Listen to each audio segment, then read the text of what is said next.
I remember that day like it was just yesterday, even though I was only 6 years old. My name is Julie, and that day changed my life forever. Dad had gone on another business trip, leaving Mom and me alone in our house. I was playing with my dolls in the living room when I heard the doorbell ring. Mom rushed to answer it, her face lighting up when she saw who was there. "Julie, honey, go to your room and play," she said, her voice shaking with excitement. I did as she asked, but curiosity got the better of me. I peeked around the corner and saw a tall man I didn't recognize. Mom was quickly packing clothes into a suitcase, moving faster than I had ever seen her move before. Mom zipped up her suitcase and headed for the door. I stepped out from where I was hiding, feeling confused and scared. "Mommy, where are you going?" I asked. "I have to go away for a while, sweetie," she said, not quite looking me in the eyes. "Be a good girl for Daddy, okay?" And just like that, she was gone. No hug, no kiss goodbye, just the sound of a car engine starting and fading away. I stood there, staring at the closed door, waiting for her to come back, but she didn't. The house felt bigger and emptier than ever before. As night came, I grew more scared. I tried to turn on the lights, but I was too short to reach the switches. The darkness seemed to close in around me, and I started to cry. "Mommy, Daddy," I called out over and over, but no one came. I don't know how many days passed. I was hungry and thirsty, and the dark felt alive with monsters waiting to get me. I cried until I had no tears left, then huddled in a corner, shaking with fear. Finally, I heard voices outside. Our neighbor, Mrs. Jeremy, was talking to someone. "I've been hearing a child crying for days," she said. "I'm worried something might have happened." The door burst open, and suddenly the house was full of people, policemen, neighbors, and finally my dad. "Jen," he cried, scooping me up in his arms. "Oh God, Julie, I'm so sorry." I held onto him tightly, crying with relief.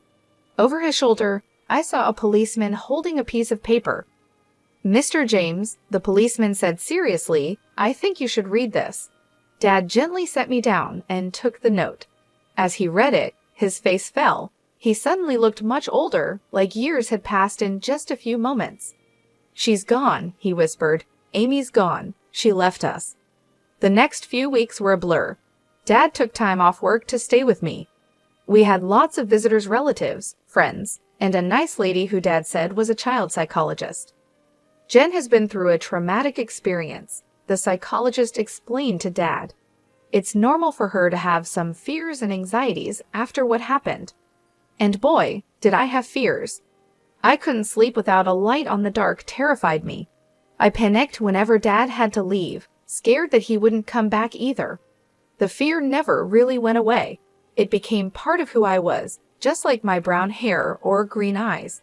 I became Julie James, the girl whose mother left her, the girl afraid of the dark, the girl always worried about being abandoned. As days turned into weeks and weeks into months, life started to feel normal again, but a new kind of normal. Dad and I became a team of two, figuring out how to live in this new world without Mom. He learned to braid my hair. He wasn't very good at first, but he got better with practice. And I learned how to make his coffee just the way he liked it. Then everything changed when Dad met Lauren. I was 8 years old when he introduced me to her. Lauren had kind eyes and a warm smile that made me feel comfortable right away. Over the next few weeks, Lauren became a regular part of our lives. She didn't try to replace my mom, which I appreciated more than I could say. Instead, she found her own place in our little family. One day, I overheard Dad talking to her on the phone. "I think it's time, Lauren. Will you move in with us?" Lauren moved in a week later. She didn't try to be my mom, but she became something just as important, a friend. She helped me with my homework, braided my hair much better than Dad ever could, and always made sure there was a nightlight in my room. As the years passed, other things changed too. Dad's company became successful, and suddenly we were moving to a big new house in a fancy neighborhood. I got my own room with a walk-in closet and a view of the backyard pool. But some things didn't change. I still slept with a nightlight. I still worried every time Dad went on a business trip, and sometimes late at night, I'd see him looking at old photos of Mom.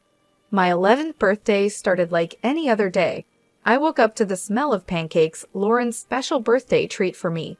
Dad was home from work, and we were planning a small party later. Everything seemed perfect. Then the doorbell rang. As I walked into the living room, I froze. Standing there, looking older but unmistakable, was my mother. Next to her was a little girl, about 6 years old, holding a teddy bear and looking around with wide eyes. "Amy," Dad said, his voice tight. "What are you doing here?" Mom took a deep breath. "Larry, I am so sorry for everything. I know I have no right to be here, but..." She gestured to the little girl. "This is Maria. She's your daughter." The room went silent. I felt like I couldn't breathe. Dad's face showed a mix of emotions: shock, anger, disbelief, and then something else. "My daughter?" he repeated. Mom nodded. "I was pregnant when I left. I didn't know then. I swear, Larry, I've made so many mistakes. I'm not asking you to forgive me, but Maria, she deserves to know her father." I watched as Dad knelt down to the little girl's level. "Hi, Maria," he said softly. "I'm your dad." Maria looked up at him shyly. "Hi," she whispered. As Dad talked to Maria, I noticed Lauren standing in the doorway, her face pale. She turned and walked away quickly. I wanted to follow her, but I felt stuck, unable to move. The next few hours were a blur, lots of adult conversations I wasn't supposed to hear, raised voices, and tears.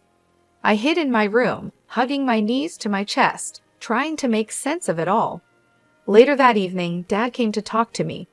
"Julie," he said, sitting on the edge of my bed, "I know this is a lot to take in. Your mom, she's made some big mistakes. But Maria, she's innocent in all this. She's your sister. I've decided to give your mom another chance, for Maria's sake." The next day, I watched from my window as Lauren packed her car. She looked up and saw me watching, with tears in her eyes. She waved goodbye. I waved back, feeling like a part of me was leaving with her. Mom and Maria moved in that same day. Maria took the guest room, and Mom took her old place in Dad's room. It felt wrong, like she was erasing the last 6 years as if they never happened. The years that followed were complicated. Mom was back, but it wasn't the happy family reunion I had hoped for. When I was younger, I might have dreamed about having a close relationship with my mom, but it never really happened. She adored Maria, giving her all the attention and love, but with me, there was always a distance, a feeling of awkwardness that never went away.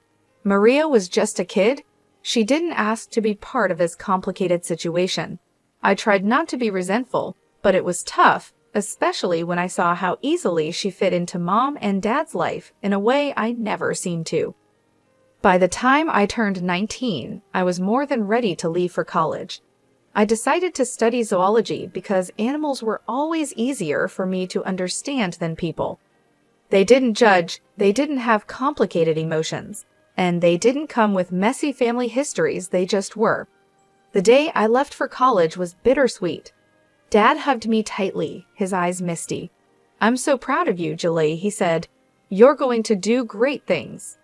Mom gave me an awkward pat on the shoulder and said, "Good luck," but her smile didn't quite reach her eyes. Maria, now 14, rolled her eyes and muttered, "Finally, I get my own room." I pretended not to hear her and focused on Dad's warm embrace. College was a relief. For the first time, I was away from the tension at home and the constant reminder of my complicated family situation. I threw myself into my studies, finding peace in the world of animals and nature. But even though I did well in school, I struggled socially. Years of feeling like an outsider in my own family had left a mark. I was quiet, reserved, and always afraid of getting too close to people. What if they left, like Mom had? What if they replaced me, like Maria seemed to have done? Instead, I found comfort at the small zoo on campus, where I volunteered in my spare time, caring for the animals. There was a particularly grumpy old llama named Larry who became my favorite. He didn't like most people, but he seemed to tolerate me. The years at college went by quickly, and before I knew it, I was graduating. As I stood in my cap and gown, diploma in hand, I scanned the crowd. Dad was there, beaming with pride. Mom and Maria were there too, clapping politely. "Congratulations, Julie," Mom said stiffly. "Your father and I have been talking, and, well, we think it's time you started looking for your own place. You know, spread your wings." I felt like I had been punched in the stomach. I looked at Dad, hoping he would disagree with Mom, but he just looked away, his face full of pain. "Right," I said, trying to keep my voice steady. "Of course, I'll start looking right away." The days after my graduation were tense. I was back in my childhood home, but it didn't feel welcoming at all. Dad tried his best to make me feel comfortable, but Mom and Maria made it clear that I was not wanted there. "Julie, have you started looking for jobs yet?" Mom would ask during breakfast, her tone pretending to be sweet.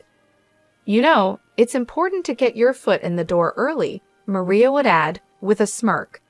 "Yeah, and maybe you could find your own place too. It's getting kind of cramped around here." Nights were the hardest. I still needed my nightlight to sleep, something Maria didn't miss. One evening, as I was getting ready for bed, she barged into my room. "Seriously?" she scoffed, pointing at my nightlight. "You're 23, and you still need that? No wonder you don't have any friends." I felt my cheeks burn with shame. "Leave me alone, Maria," I muttered, but she wasn't finished. The next day at dinner, she brought it up again, this time in front of everyone. "Hey, Mom, Dad," she said, her voice dripping with fake concern. "Don't you think Julie should see a therapist or something? I mean, she's an adult who's afraid of the dark and can't make friends. That's not normal, right?" Something inside me snapped. Years of bottled-up hurt and anger burst out. "You want to know why I'm like this, Maria?" I said, my voice shaking. "It's because when I was 6, my mother left me alone in a dark, empty house for days. Do you have any idea what that does to a child?" The table went silent. Dad stared down at his plate, his face full of guilt and pain. Mom's eyes widened in shock, and then quickly filled with tears. "How dare you?" she cried, her voice rising dramatically. "How can you be so cruel and vindictive? I've tried so hard to make amends, to be a family again, and this is how you repay me?" As Mom continued her tearful rant and Maria smirked triumphantly, I realized something: I couldn't live here anymore. This wasn't my home, and these people, they weren't my family, not really. From that day on, I threw myself into job hunting with new determination. Finally, a glimmer of hope, I had an interview scheduled at a small wildlife rehabilitation center. It wasn't glamorous, but it was a start. I left the house that morning feeling cautiously optimistic. But when I arrived, I found a hastily scribbled note on the door. "Interviews canceled due to unforeseen circumstances. We apologize for the inconvenience." Disappointed, I headed home earlier than expected. I unlocked the front door and heard voices coming from the living room, Mom and Maria deep in conversation. I was about to let them know I was home when I heard my name. If Julie wasn't around at all, Maria was saying, it's not fair that she gets any of Dad's money. She's not even really part of this family. "I know, sweetie," Mom replied in a calming voice, "but we have to be patient. Once she moves out, it'll be easier to convince your father to change his will. We just need to keep pushing her to leave." It felt like a bucket of ice water had been poured over me. They didn't just want me out of the house, they wanted me out of the family entirely. And they were after my inheritance, too. I sat on my bed, my mind racing. What should I do? Should I tell Dad? But would he believe me over Mom and Maria? He had forgiven Mom for leaving us before, and he loved them both. Maybe he'd take their side. My first bit of luck came when I saw a job posting for the Oklahoma City Zoo.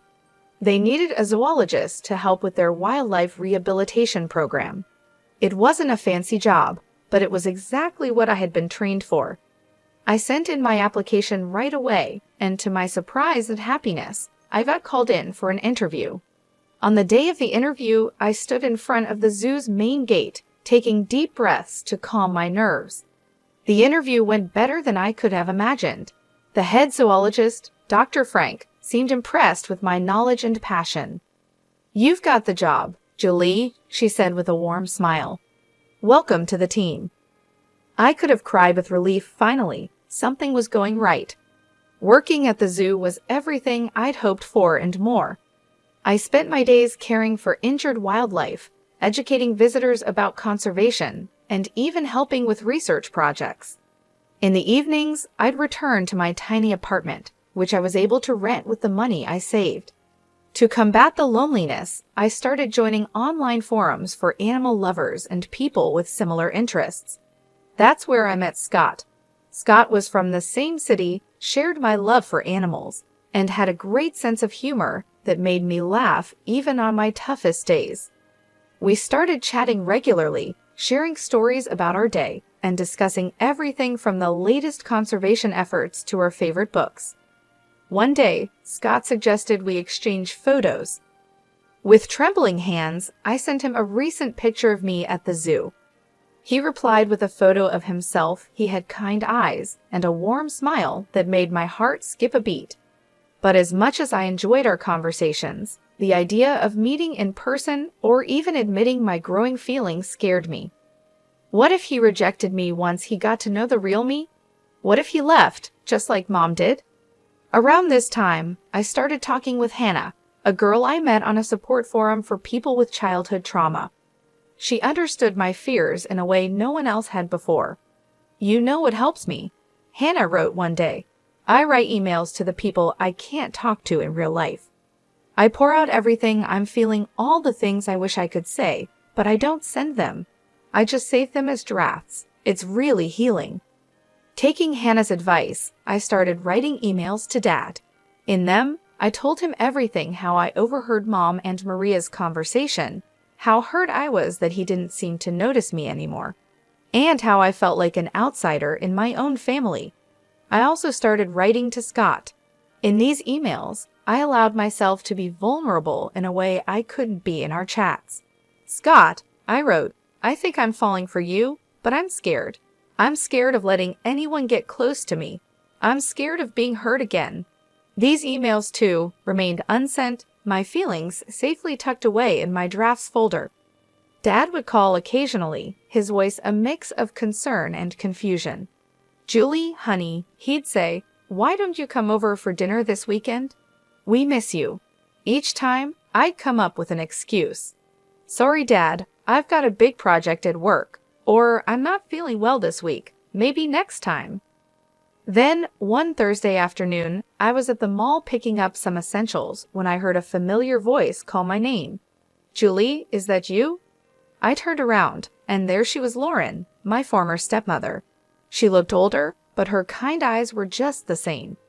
Before I knew it, we were hugging, years of separation melting away in an instant. That's when I noticed a young boy standing beside her, looking up at us curiously. "This is my nephew Justin," Lauren explained, ruffling the boy's hair affectionately. "I'm raising him now," Lauren explained, her voice soft. "My sister passed away last year." Over coffee, Lauren filled me in on her life after she and Dad split up. She had been on her own until her sister's death left Justin in her care. After that, we started meeting regularly, sometimes just the two of us, sometimes with Justin. One day, Lauren called and urgently asked me to look after Justin for the evening. Justin arrived at my apartment, backpack in tow. As I prepared dinner in my tiny kitchen, I could hear him tapping away on my laptop in the living room. I told him he could play games if he finished his homework. When I came out of the kitchen with 2 plates of spaghetti, I found Justin looking guilty, his face pale. "Julie," he said, his voice trembling, "I did something bad. I was curious, and I saw these emails in your drafts folder, and I sent them. All of them. I'm so sorry." The world seemed to spin around me. Those emails, my private thoughts, my deepest feelings, had been sent out into the world. To Dad, to Scott, I felt like I couldn't breathe. That night, after Justin left, I lay in bed, my mind racing. What would Dad think? And Scott, oh God, Scott. My phone pinged with a message notification. It was from Scott, but I couldn't bring myself to read it. What if he was disgusted by my feelings? What if he never wanted to speak to me again? I barely slept that night, tossing and turning, imagining all the worst-case scenarios. A few days later, my phone rang. It was Dad. "Julie," he said, his voice serious. "We need to talk. Can you meet me at the cafe near your old high school?" My heart pounded as I sat across from Dad in the small cafe. He looked tired, his face showing lines I hadn't noticed before. "I got your emails," he said quietly. "Julie, I had no idea you were feeling this way about your mother, about Maria, about everything." I couldn't meet his eyes, feeling a mix of shame and fear inside me. "Julie, look at me," Dad said, his voice gentle but firm. I looked up, surprised to see tears in his eyes. "I love you more than anything in this world. I'm so sorry I made you feel like you weren't important to me. That was never, ever my intention." We talked for hours, really talked, in a way we hadn't in years. We talked about Mom's return, about Maria, and about how I had felt pushed aside and forgotten. Dad really listened, occasionally wiping away a tear. Finally, he stood up. "I need some time to process all this," he said, "but Julie, we're going to figure this out, you and me." As I watched him walk away, I felt a mix of relief and nervousness. What was going to happen now? But I didn't have much time to think about it because my phone rang again. It was Scott. "Julie," he said, his voice warm but a little nervous, "I got your email, and I feel the same way. I've been too scared to say it, but I really like you. Would you like to meet for coffee?" My heart soared. "Yes," I said, surprised by how steady my voice was. "I'd love to." The next day, I met Scott at a small coffee shop. He was even more handsome in person, with a kind smile that put me at ease right away. We talked for hours about our fears, dreams, and pasts. For the first time in years, I felt truly seen and understood. As the autumn leaves began to fall, my phone rang one crisp morning. It was Dad. "Julie," he said, his voice warm, but with something serious underneath, "I'd like you to come to Thanksgiving dinner. It's important to me that you're there." Something in his tone made me agree. Thanksgiving Day arrived, and I stood on the doorstep of my childhood home, my heart pounding. Scott had offered to come with me for support, but I felt this was something I needed to face on my own. Mom opened the door, her smile not quite reaching her eyes. "Julie, how nice of you to join us." Maria, lounging on the couch, barely looked up from her phone. "Oh, you came." Dad emerged from the kitchen and hugged me warmly. "I'm glad you're here, sweetheart," he whispered. As we sat down to dinner, the tension was thick. Mom and Maria exchanged glances, their smiles forced and fake, but Dad seemed unusually calm. Just as Mom started to serve the Oklahoma, Dad cleared his throat. "Before we begin, there's something we need to discuss." He reached down beside his chair and pulled out a thick manila folder. Dad began laying out documents on the table. "Amy, Maria," he said, "I've known for a while that something wasn't right, so I did some investigating." He held up a bank statement. "First, I discovered regular withdrawals from our accounts, that I didn't make quite substantial amounts, in fact." Mom's face turned pale, and Maria suddenly found her plate very interesting. Dad continued, pulling out another document. "I also hired a private investigator, Amy. He provided photographic evidence of your meetings with a certain gentleman at the Oklahoma City Hotel." Mom gasped, her hand flying to her mouth. "Larry, I could explain," but Dad wasn't finished. He pulled out one final document, his hand shaking slightly. "I had a DNA test done," Dad said quietly. "Maria isn't my biological daughter." The room went silent. Maria's phone slipped from her hands and clattered to the floor. Mom looked like she might faint. "I've already spoken to my lawyer," Dad continued, his voice steady even though his eyes showed emotion. "Amy, I'm filing for divorce, and I'm afraid I'll have to ask both you and Maria to leave this house." Mom found her voice, anger replacing her shock. "You can't do this. I'll take you for everything you've got." Dad's expression hardened. "Actually, Amy, you won't. If you try to claim any property, I'll countersue and demand repayment of all the money you've taken, plus what I've spent raising Maria. My lawyer assures me I have a very strong case." Tears streamed down Mom's face as she realized the seriousness of the situation. Maria sat in stunned silence, her world falling apart around her. In the days that followed, Mom and Maria moved out. Dad and I began to rebuild our relationship, stronger than ever before. We started having weekly dinners, long talks, and even began planning a father-daughter road trip. One day over coffee, Dad hesitantly brought up Lauren. "I've been thinking a lot about the past," he said, "about the mistakes I made. I reached out to Lauren to apologize. We've been meeting for coffee, talking things through." I smiled, genuinely happy for him. "That's wonderful, Dad. Lauren is an amazing woman." As for me, things with Scott were going better than I could have ever imagined. He was patient, kind, and understood my fears and insecurities. With his support, I was even starting to